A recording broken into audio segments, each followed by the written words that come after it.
Hello മക്കളെ, ഇത് ഐൻസ് ലേണിംഗിന്റെ ആദ്യത്തെ പോഡ്കാസ്റ്റ് ആണ്. അജിസാറുമായിട്ടുള്ള ആദ്യത്തെ പോഡ്കാസ്റ്റ് ആണ്. ഈ പോഡ്കാസ്റ്റിൽ അജിസാറിനെ തന്നെ കിട്ടിയതിൽ വളരെ സന്തോഷമുണ്ട്. ഈ പോഡ്കാസ്റ്റ് കൊണ്ട് ഉദ്ദേശിക്കുന്നത് നീറ്റ് എൻട്രൻസ് എക്സാമിന് ഏതൊരു മക്കളെടുത്ത് ചോദിച്ചു കഴിഞ്ഞാൽ ബയോളജി വളരെ ഈസിയാണ്. പക്ഷേ പലപ്പോഴും അവർക്ക് മാർക്ക് വളരെ കുറവായിരിക്കും ബയോളജിക്ക്. അതെങ്ങനെ മാറ്റിയെടുക്കാതെ നമുക്ക് സാറിൻ്റെ അടുത്ത് തന്നെ ചോദിക്കാം. സാർ, അപ്പോൾ നമ്മൾ ഈ നീറ്റ് എഴുതാൻ പോകുന്ന ഏതൊരു മക്കൾക്കും എപ്പോഴും അവർക്ക് തോന്നുന്നൊരു കാര്യമാണ്, ബയോളജി വളരെ ഈസി ആയിട്ടുള്ള സബ്ജക്റ്റാണ്. ഏത് കുട്ടിയുടെ അടുത്ത് ചോദിച്ചു കഴിഞ്ഞാൽ ബയോളജി വളരെ ഈസിയാണ്. പക്ഷേ പരീക്ഷയ്ക്ക് മാർക്ക് വരുമ്പോൾ 360 അവർക്ക് പലപ്പോഴും മാർക്ക് വളരെ താന്നു പോകാറുണ്ട്. അപ്പോൾ അത് മെച്ചപ്പെട്ടൊരു വലിയൊരു മാർക്കിലേക്ക് എത്തിക്കാൻ, അല്ലെങ്കിൽ 360 മാർക്കും കിട്ടാൻ വേണ്ടിയിട്ടുള്ള എന്തെങ്കിലും ട്രിക്കുകൾ, അവരെ പഠിത്തത്തിൽ എന്തെങ്കിലും ഒരു മാറ്റങ്ങൾ വരുത്തേണ്ടത് എങ്ങനെയാണ് സാർ? നമുക്ക് ബയോളജിക്ക് 32 ചാപ്റ്ററാണുള്ളത്. ടെക്സ്റ്റ് ബുക്കിന് വളരെ ഇമ്പോർട്ടൻസ് ഉണ്ട്. NCERT ടെക്സ്റ്റ് ബുക്ക് കംപ്ലീറ്റ് ആയിട്ട് പഠിക്കണം. കംപ്ലീറ്റ് എന്ന് പറയുമ്പം ബോർഡ് എക്സാമിൻ്റെ മാത്രം പഠിക്കുന്നത് പോലെയല്ല. Each and every sentence exercise ചെയ്ത് പഠിക്കണം. ഡയഗ്രാംസ് വേണം. സയൻറ്റിസ്റ്റിൻ്റെ ഫോട്ടോസിൻ്റെ താഴെ കുറേ അവരുടെ ഡീറ്റെയിൽസ് ഉണ്ട്, അവരുടെ കോൺട്രിബ്യൂഷൻസ് ഉണ്ട്. അപ്പോൾ അത് കൃത്യമായിട്ട് പഠിക്കണം. ഇതൊന്നും ബോർഡ് എക്സാമിന് വേണ്ട, ഇതെല്ലാം നമ്മൾ ചെയ്ത് പഠിക്കണം. അപ്പോൾ സ്റ്റേറ്റ്മെൻറ്റ് പാർട്ട് വരും. സ്റ്റേറ്റ്മെൻറ്റ് പാർട്ട് വരുമ്പോൾ നമ്മുടെ ടെക്സ്റ്റ് ബുക്കിലെ സെൻറ്റൻസ് തന്നെ select one correct answer or incorrect statement എന്ന് പറഞ്ഞ് വരും. അപ്പോൾ അതെല്ലാം വളരെ പുസ്തകം നല്ല തറവായിട്ട് പഠിച്ചാൽ മാത്രമേ ആ കുട്ടിക്ക് മാത്രമേ ഫുൾ ക്രെഡിറ്റ് കിട്ടൂ.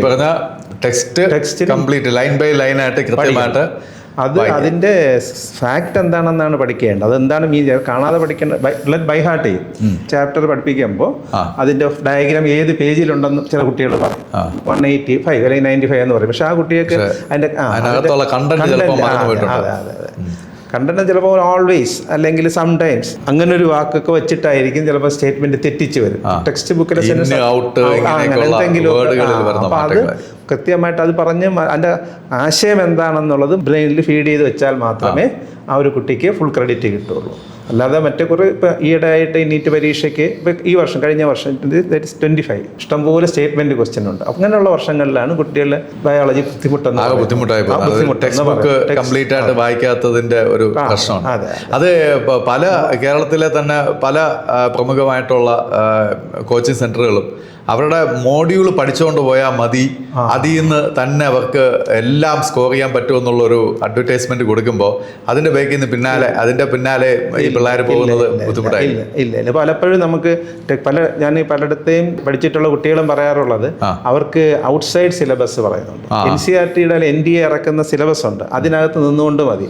ഒരു ക്വസ്റ്റ്യൻ പോലും ഒരു മാർക്കെന്നല്ല, ഒരു ക്വസ്റ്റ്യൻ പോലും നീറ്റിന്റെ സിലബസിൽ നിന്ന് വെളിയിൽ ചോദിക്കില്ല. അപ്പോൾ നമ്മൾ ബയോളജി പോർഷനിൽ ടൈപ്സ് ഓഫ് ഇൻഫ്ലോറസൻസ് എന്ന് പറഞ്ഞുണ്ട്, 2 എണ്ണം പഠിച്ചാൽ മതി. പലരും കണ്ടമാനം ടൈപ്സ് ഓഫ് ഇൻഫ്ലോറസൻസ് പണ്ട് നമ്മൾ പഠിപ്പിക്കുമായിരുന്നു നീറ്റിന് മുൻപേ ഉള്ള പരീക്ഷകൾക്ക്.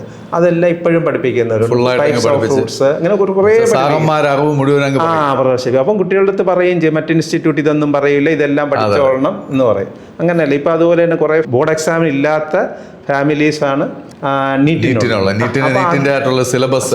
അപ്പോൾ അതിന് ഒരുപാട് കാര്യങ്ങൾ നമ്മൾ ഹയർ ക്ലാസ്സസ് ഡിഗ്രിക്കോ PGക്കോ ഒക്കെ പഠിപ്പിക്കുന്ന രീതിയിൽ ഈ കൊച്ചുമക്കളെ പഠിപ്പിച്ചു വിടും. അങ്ങനെ വരുമ്പോൾ കുട്ടികൾ ചിലപ്പോൾ വിചാരിക്കും ഇന്ന ഇൻസ്റ്റിറ്റ്യൂട്ട് ഇതൊന്നും പഠിപ്പിച്ചിട്ട് ഫോളോ ചെയ്തേ പറ്റുള്ളൂ. അപ്പോൾ പിള്ളേർക്ക് നമ്മൾ ഈ പറയുന്നത് കുട്ടികൾക്ക് അറിയാം. ഇപ്പോഴത്തെ കുട്ടികൾ നമ്മളെക്കാളും കാര്യങ്ങൾ അപഗ്രഥിച്ച് മനസ്സിലാക്കുന്ന കുട്ടികളാണ്. അവർ പലരും പറയും ഇതെല്ലാം പഠിപ്പിക്കുന്നുണ്ട്, ഞാനിതൊന്നും പഠിക്കാറില്ല, ഞാൻ NCERTയിലുള്ളത് മാത്രമേ. അപ്പോൾ അവർ NCERTയിലുള്ളത് മാത്രമേ, അല്ലെങ്കിൽ ആ ടെക്സ്റ്റിലുള്ളതേ പഠിക്കുകയുള്ളൂ എന്ന് പറയും. അല്ല, എനിക്ക് പ്രത്യേകിച്ച് തോന്നിയിട്ടുള്ള ചില ഭയങ്കരപ്പെട്ട ഇൻസ്റ്റിറ്റ്യൂട്ടുകൾ, വളരെ പേരെടുത്ത ഇൻസ്റ്റിറ്റ്യൂട്ടുകൾ, അവരുടെ ക്യാപ്സ്യൂൾ ബുക്കുകൾ മാത്രം പഠിച്ചാൽ മതി, നിങ്ങൾക്ക് 360 കിട്ടുമെന്നുള്ള അഡ്വർടൈസ്മെന്റ് കൊടുക്കുകയും ആ ബ്രാൻഡുകൾ വിശ്വസിച്ച് ആ പിള്ളേർ അങ്ങോട്ട് പോവുകയും ഏറ്റവും അവസാനം ബയോളജിക്ക് 360 100 മാർക്ക് പോലും കിട്ടാത്ത അവസ്ഥകൾ ഉണ്ടായിട്ടുണ്ട്. അപ്പോൾ ആ സത്യം പറഞ്ഞാൽ അവരത് പറയേണ്ടത്, മക്കളെ നിങ്ങൾ ബയോളജിയുടെ ബുക്ക് അല്ല, NCERT ടെക്സ്റ്റ് ബുക്കാണ് ഇതിന്റെ ബൈബിള്. അത് ലൈൻ ബൈ ലൈൻ ആയിട്ട് വായിച്ച് മനസ്സിലാക്കിയതിന് ശേഷം ബാക്കി ക്വസ്റ്റ്യൻസ് വർക്ക്ഔട്ട് ചെയ്യാം. നമ്മൾ പറയുന്നത് വിശ്വസിക്കേണ്ട. നമ്മളിപ്പം പറഞ്ഞ കുട്ടി മറ്റുള്ളവർ പറയും അതല്ല, അങ്ങനെയല്ല. പഴയ ക്വസ്റ്റ്യൻസ് നോക്കിയാൽ മതി. ഇപ്പോൾ 8-10 ക്വസ്റ്റ്യൻ അല്ലെങ്കിൽ 2019 തൊട്ടുള്ള ഇങ്ങോട്ടുള്ള ക്വസ്റ്റ്യൻ നോക്കിയപ്പം ബയോളജിയിൽ 1-2 വർഷം ഒരു ക്വസ്റ്റ്യനൊക്കെ വെളിയിൽ നിന്ന് വന്നിട്ടുണ്ട്. ഇവയുടെയായിട്ട് അങ്ങനെയില്ല. കഴിഞ്ഞ വർഷങ്ങളിലൊന്നും അങ്ങനെ ഒന്നുമില്ല. അപ്പോൾ അതൊന്നും പഠിക്കണം. അത് വേറൊരു പ്രശ്നമുണ്ട്, കുട്ടികളുടെ ആത്മവിശ്വാസം നഷ്ടപ്പെടും. എന്നുവെച്ചാൽ നമ്മൾ അവിടെ സെന്ററിൽ ഇങ്ങനെ വെളിയിൽ, ഇപ്പം കുട്ടികൾ പറഞ്ഞതാണ്, കഴിഞ്ഞ വർഷം എൻ്റെ 1-2 കുട്ടികൾ പറഞ്ഞതാണ്, അവിടെ പഠിപ്പിക്കുമ്പം ചിലയിടത്ത് പഠിപ്പിക്കുന്നത് വെളിയിൽ നിന്നുള്ളത് പഠിക്കും. അവിടുത്തെ ടെക്സ്റ്റ് പേപ്പറിന് ഇത് ചോദിക്കും, ടെസ്റ്റിന് എക്സാം. അങ്ങനെ വരുമ്പോൾ ബയോളജിക്ക് മാർക്ക് കണ്ടമാനം കുറയും. അപ്പോൾ കുട്ടികളുടെ കോൺഫിഡൻസ് നഷ്ടപ്പെടും. അങ്ങനെ ഒരു ദൂഷ്യവും കൂടെ ഉണ്ട്. പുസ്തകം മാത്രം പഠിച്ചാൽ മതി. ഈ ഓപ്ഷനിൽ പോലും 4 ഓപ്ഷൻ ഉണ്ടല്ലോ, അതിൽ പോലും പുസ്തകത്തിലില്ലാത്തൊരു വാക്ക് ഒന്നും വരില്ല, സെൻറ്റൻസ് ഒന്നും വരില്ല. കൃത്യമായിട്ട് അത് പഠിക്കുന്ന കുട്ടികൾക്കാണ് മാർക്ക് കിട്ടുന്നത്. ഈ ബയോളജിയിൽ ഒരു ടോപ്പിക്ക് പഠിച്ചതിന് ശേഷം അതിൻ്റെ പ്രീവിയസ് ക്വസ്റ്റ്യൻ പേപ്പറിൽ ചോദിച്ചിട്ടുള്ള ക്വസ്റ്റ്യൻസ് നോക്കുന്നതാണോ, അതായത് ഫുൾ ചാപ്റ്ററും പഠിച്ചതിന് ശേഷം ഈ പ്രീവിയസ് ഇയർ ക്വസ്റ്റ്യൻ പേപ്പേഴ്സ് ഇങ്ങനെ നോക്കുന്നതാണോ? എനിക്ക് തോന്നുന്നു അത് ഓരോ ചാപ്റ്ററും പഠിക്കുമ്പോൾ അത് കംപ്ലീറ്റ് ആയിട്ട് പഠിച്ചു പോകുന്നതാണ് നല്ലത്. ഒരു ചാപ്റ്റർ ഫുള്ള് പഠിച്ചതിന് ശേഷം അതുമായിട്ട് ബന്ധപ്പെട്ട് പ്രീവിയസ് ഇയറിൽ ചോദിച്ചിട്ടുള്ള ക്വസ്റ്റ്യൻസ് വർക്കൗട്ട് ചെയ്യുന്ന അങ്ങനത്തെ ഇപ്പം നമ്മുടെ സ്ഥാപനം ഇറക്കുന്നതല്ല, പബ്ലിക്കേഷൻസ് ഇറങ്ങുന്ന പബ്ലിക്കേഷൻസ് ഉണ്ട്. അതിൽ ഇപ്പം ഫോട്ടോസിന്തസിസ് ഇൻ ഹയർ പ്ലാന്റ്സ് പഠിച്ചാൽ അതിൽ അന്ന് തൊട്ട് ഈ വർഷം വരെ പുതിയ എഡിഷൻ 2025 ചോദിച്ച ക്വസ്റ്റ്യൻ വരെ കാണും. അപ്പം അങ്ങനെ ചെയ്ത് പഠിക്കുന്ന ബയോളജിക്ക് ചില വർഷങ്ങളിൽ 10-15 ക്വസ്റ്റ്യൻ വരെ പ്രീവിയസ്ലി ആസ്ക്ഡ് ക്വസ്റ്റ്യൻസ് റിപ്പീറ്റ് ചെയ്ത് വരുന്നുണ്ട്. അതും കൂടെ ചെയ്ത് പഠിക്കണം. അതുകൊണ്ട് തന്നെയാണ് ഈ +2 ഫുൾ മാർക്ക് വാങ്ങിക്കുന്നത് 1200 സ്റ്റേറ്റ് സിലബസ് വാങ്ങിക്കുന്ന കുട്ടികൾ നമ്മുടെ എൻട്രൻസിന് വരുമ്പോൾ പലപ്പോഴും വളരെ അതിന് കാരണം അതാണ്. അതുപോലെ റിപ്പീറ്റ് ചെയ്യുന്ന മക്കളായാൽ പോലും അവരും ഏറ്റവും കൂടുതൽ ബയോളജിക്ക് ബാക്കിലോട്ട് പോകുന്ന ഈ ക്യാപ്സ്യൂൾ ടെസ്റ്റുകൾ മാത്രം ഡിപ്പെൻഡ് ചെയ്തിരിക്കും. അവരൊരിക്കലും ടെക്സ്റ്റ് ബുക്കുകൾ, നമ്മുടെ NCERT ബുക്കുകൾ വായിക്കാതെ പഠിക്കേണ്ട, എക്സ്റ്റെൻസീവ് ആയിട്ട് ഇപ്പൊ ഔട്ട്സൈഡ് സിലബസ് അതും പഠിക്കേണ്ട. NCERT മാത്രം മര്യാദയ്ക്ക് NCERT ബുക്ക് വായിക്കുക, നിരന്തരം പരീക്ഷയ്ക്ക് ക്രിട്ടിക്കലായിട്ട് ഞാനും പറഞ്ഞു കൊടുക്കാറുള്ളത്, ഒരു ചാപ്റ്റർ പഠിച്ചിട്ട് അതിൽ നിന്ന് ഏതൊക്കെ ക്വസ്റ്റ്യൻ വരും, നമ്മൾ ആൻസർ എഴുതി പറഞ്ഞാൽ കുട്ടികൾ ഉടനെ പറയും. അതിൽ നിന്ന് എന്തൊക്കെ തരത്തിൽ ഒരു 10 ക്വസ്റ്റ്യൻ ഉണ്ടാക്കാൻ പറഞ്ഞാൽ കുട്ടികൾ കുറച്ചുകൂടെ അതിൽ ഡീപ്പായിട്ട് പോകും. അത് സാറ് പറഞ്ഞ വളരെ വളരെ ഇമ്പോർട്ടൻ്റ് ആയിട്ടുള്ള കാര്യമാണ്. നമ്മുടെ ഐൻസിൽ പഠിക്കുന്ന റിപ്പീറ്റ് ചെയ്യുന്ന പിള്ളേർ, നമ്മുടെ സ്വന്തം മക്കൾ സ്വന്തമായിട്ട് ഓരോ ചാപ്റ്ററിൽ നിന്ന് 100ഓളം ക്വസ്റ്റ്യൻസ്, അത് സ്റ്റേറ്റ്മെന്റ് ബേസ്ഡ് ക്വസ്റ്റ്യൻസ് കൃത്യമായിട്ട് ഉണ്ടാക്കി നമുക്ക് തരുന്നുണ്ട്. അതുകൊണ്ട് തന്നെ അവർക്ക് ലൈൻ ബൈ ലൈനായിട്ട് ടെസ്റ്റ് വായിച്ചാൽ മാത്രം അതിൽ നിന്ന് ക്വസ്റ്റ്യൻസ് ഉണ്ടാക്കാൻ പറ്റും. ഒരു കുട്ടി ഉണ്ടാക്കുന്ന ക്വസ്റ്റ്യൻ എൻ്റർലി ഡിഫറൻ്റ് ആയിട്ടുള്ള ക്വസ്റ്റ്യൻസ് ആണ് മറ്റേ കുട്ടി ഉണ്ടാകുന്നത്. അപ്പോൾ തന്നെ ഏത് രീതിയിലുള്ള ഒരു ക്വസ്റ്റ്യൻ പേപ്പർ വന്നാലും ബയോളജിക്ക് 360 മാർക്ക് കൃത്യമായിട്ട് ഗ്യാരണ്ടി ആയിട്ട് നമുക്ക് ഉറപ്പിക്കാൻ പറ്റും. അപ്പോൾ എനിക്ക് പറയാനുള്ളതും സാറിന് അവസാനമായിട്ട് സാറ് കമൻറ്റ് ചെയ്തത് തന്നെയാണ്, എല്ലാവരും കൃത്യമായിട്ട് ഫോക്കസ് ചെയ്യേണ്ടത് NCERT ടെക്സ്റ്റ് ബുക്കാണ്. അല്ലാതെ വേറെ കളർഫുള്ളായിട്ടുള്ള വേറെ ഭയങ്കരപ്പെട്ട ഗ്രാൻഡ് പബ്ലിക്കേഷൻസ് ഒക്കെ തരുന്ന കളർഫുൾ ടെക്സ്റ്റ് ബുക്കിന്റെ ബാക്കിലല്ല പോകേണ്ടത്. 360 മാർക്ക് ഉറപ്പായിട്ട് നീറ്റിന് മേടിക്കാൻ പറ്റും അല്ലേ സാർ? ഒരു ആവറേജ് സ്റ്റുഡന്റിന് തന്നെ വാങ്ങിക്കാൻ പറ്റും. ക്രാഷിന് പഠിപ്പിച്ചിട്ടേ ക്രാഷിന് 350 വാങ്ങിച്ച കുട്ടിയുണ്ടല്ലോ. ക്രാഷ് എന്ന് പറയുമ്പോൾ സ്കൂൾ ഗോയിങ് കഴിഞ്ഞിട്ട് ആ വർഷം തന്നെ ബയോളജിക്ക് അപ്പോൾ 2 ക്വസ്റ്റ്യനെ തെറ്റി എഴുതിയിട്ടുള്ളൂ. അപ്പോൾ ഇങ്ങനെ പഠിച്ചാൽ മതിയാവും. ഒരു ടെൻഷൻ്റെ ആവശ്യമില്ല ബയോളജി പഠിക്കാൻ. പിന്നെ പല സ്ഥാപനങ്ങളും ബയോളജിക്ക് വലിയ ഇമ്പോർട്ടൻസ് കൊടുക്കില്ല. ബയോളജി ഇപ്പോൾ ആർക്കും പഠിക്കാൻ പറ്റും, ഫിസിക്സ് അല്ലെങ്കിൽ കെമിസ്ട്രി കൂടുതൽ വർക്ക് ചെയ്യണമെന്നില്ല, അങ്ങനെയല്ല. ബയോളജിയാണ് പഠിക്കാൻ എളുപ്പമാണെങ്കിലും ബയോളജിക്ക് സമയമെടുത്ത് തന്നെ കൃത്യമായിട്ട് പഠിക്കണം. അത് ഭയങ്കര വാലിഡ് ആയിട്ടുള്ളൊരു പോയിന്റാണ്. എല്ലാവരും ഈ ബ്രോഡ്കാസ്റ്റ് കാണുന്ന എല്ലാ മക്കളും കൃത്യമായിട്ട് നോട്ട് ചെയ്യേണ്ട ഒരു പോയിന്റാണ്.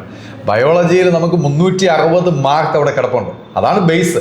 പിന്നെ വെയിറ്റേജ് കൂടുതലാണ്. അതെ, വെയിറ്റേജ് കൂടുതലായിട്ടുള്ളത് 3 സബ്ജക്റ്റിനും വെയിറ്റേജ് ടോട്ടലിന്റെ കൂടെ ഇതാണെന്ന് ഫസ്റ്റ് പെർഫോമൻസ് വരുന്നത് ബയോളജി. അപ്പൊ ബയോളജി വിട്ടൊരു കളിയില്ല. എനിക്ക് തോന്നുന്നു ഒരു ദിവസം മിനിമം ഒരു 4 മണിക്കൂർ ബയോളജിക്ക് വേണ്ടി സ്പെൻഡ് ചെയ്യണം. എത്ര മിടുക്കരായിട്ട് പഠിക്കുന്നവരായാലും ശരി, ബയോളജി വിട്ടൊരു കളിയില്ല. ഒരു ദിവസം മിനിമം 4 മണിക്കൂർ ബയോളജിക്ക് റിവൈസ് ചെയ്ത് പഠിക്കുമല്ലോ. ഇപ്പൊ ഇവര് പിള്ളേർ റിവൈസ് ചെയ്യില്ല. ഇപ്പൊ ആദ്യത്തെ ചാപ്റ്റർ പഠിച്ചു, അല്ലെങ്കിൽ ഇപ്പൊ അനിമൽ കിങ്ഡം പഠിച്ചു, അത് കഴിഞ്ഞ് അടുത്ത സ്ട്രക്ചറൽ ഓർഗനൈസേഷൻ പഠിച്ചു, 2 ദിവസം കഴിയുമ്പോൾ ആദ്യത്തെ അങ്ങ് മറക്കും. റിവിഷൻ കൂടെ വേണം. അത് നിങ്ങൾ അത് ഏറ്റവും പ്രധാനപ്പെട്ട ഒരു കാര്യമാണ്. ഇവിടെയാണ് ഐൻസ് ലേണിംഗിന്റെ ഏറ്റവും പ്രധാനപ്പെട്ട, കേരളത്തിൽ ആരും തന്നെ ഇതുവരെ ഇൻട്രൊഡ്യൂസ് ചെയ്തിട്ടില്ലാത്ത ഒരു പ്രധാനപ്പെട്ട ഒരു കോൺസെപ്റ്റ് ഉള്ളത്. That is called Ains capsule test series. എല്ലാ ദിവസവും കൃത്യമായിട്ട് ഒരു 10 ക്വസ്റ്റ്യൻസ് നമ്മുടെ മക്കളെ കൊണ്ട് കൃത്യമായിട്ട് എക്സാം എഴുതിപ്പിക്കുന്നുണ്ട്. ആ എക്സാമിന്റെ പ്രത്യേകത എന്ന് പറഞ്ഞു കഴിഞ്ഞാൽ ഒരു ചാപ്റ്റർ അല്ല അവർക്ക് കൊടുക്കുന്നത്, ഒരു ക്യാപ്സ്യൂൾ ആയിരിക്കും. എന്ന് വെച്ച് കഴിഞ്ഞാൽ ഒരു ചാപ്റ്ററിൽ ഒരു പോർഷൻ ആയിരിക്കും അവർക്ക് എക്സാം ആയിട്ട് പറയാം. അപ്പൊ അവർക്ക് ഒരു ഹെഡേക്ക് അല്ല. അത് റിപ്പീറ്റഡ് ആയിട്ട് വരുമ്പോൾ സാറി പറഞ്ഞതുപോലെ മറന്നു പോകാനുള്ള ഒരു സാധ്യത അവർക്ക് ഒരിക്കലും ഉണ്ടാവില്ല. അതായത് ഇവർ ഒരു 4-5 മാസം കഴിയുമ്പോൾ 1ാമത്തെ മാസം പഠിച്ച കണ്ടന്റുകൾ മറന്നു. പക്ഷെ നമ്മൾ അനുവദിക്കില്ല. ഇതാണ് ഐൻസിന്റെ ക്യാപ്സ്യൂൾ ടെസ്റ്റ് സീരീസ്. അത് വളരെ വളരെ എഫക്റ്റീവ് ആയിട്ടുള്ള ഒരു കാര്യം നമ്മുടെ മക്കൾ, നമ്മുടെ റിപ്പീറ്റ് മക്കളിൽ വളരെ എഫക്റ്റീവ് ആയിട്ടുള്ള ചേഞ്ചാണ് വരുത്തിയിട്ടുള്ളത്. കാരണം അവർ പഠിക്കുന്ന കാര്യം അവർ മറക്കുന്നില്ല. ഒരു കണ്ടന്റ് ആണ്. ഇപ്പോൾ എക്സാമ്പിൾ ഞാൻ പറഞ്ഞുതരാം. ഇപ്പോൾ കെമിസ്ട്രിയിൽ ഹൈബ്രിഡൈസേഷൻ എന്ന് പറയുന്ന ഒരു ടോപ്പിക്ക് മാത്രമായിരിക്കും ഒരു ടെസ്റ്റിന് നമ്മൾ പറയാം. ഒരിക്കലും കെമിക്കൽ ബോണ്ടിങ് എന്ന് പറയുന്ന ചാപ്റ്റർ പറയില്ല. വേറൊരു അവസരത്തിൽ ഗ്രാവിറ്റേഷൻ എന്ന് പറയുന്ന ചാപ്റ്ററിനകത്തുള്ള ഓർബിറ്റൽ വെലോസിറ്റി മാത്രമാണ് ടെസ്റ്റിന് പറയാം. ഇത് ചിലപ്പോൾ 2-3 ആഴ്ച കഴിഞ്ഞിട്ട് ഈ ഓർബിറ്റൽ വെലോസിറ്റി വീണ്ടും വരും. അപ്പോൾ ഇവ എങ്ങനെ മറക്കും? ഒരിക്കലും മറക്കത്തില്ല. അവന് ഉറപ്പായിട്ട് നീറ്റ് പോലുള്ള എൻട്രൻസ് കോമ്പറ്റേറ്റീവ് എക്സാമിന് അടിപൊളിയായിട്ട് മാർക്ക് സ്കോർ ചെയ്യാൻ പറ്റും. ഇതാണ് ഐൻസിന്റെ ക്യാപ്സ്യൂൾ ടെസ്റ്റ് സീരീസ്. നിങ്ങൾ എല്ലാവരും ഓർമ്മയിൽ വെച്ചേക്കണം. ഓക്കെ, ഒരിക്കലും മറക്കാൻ അനുവദിക്കത്തില്ല. ഓക്കെ.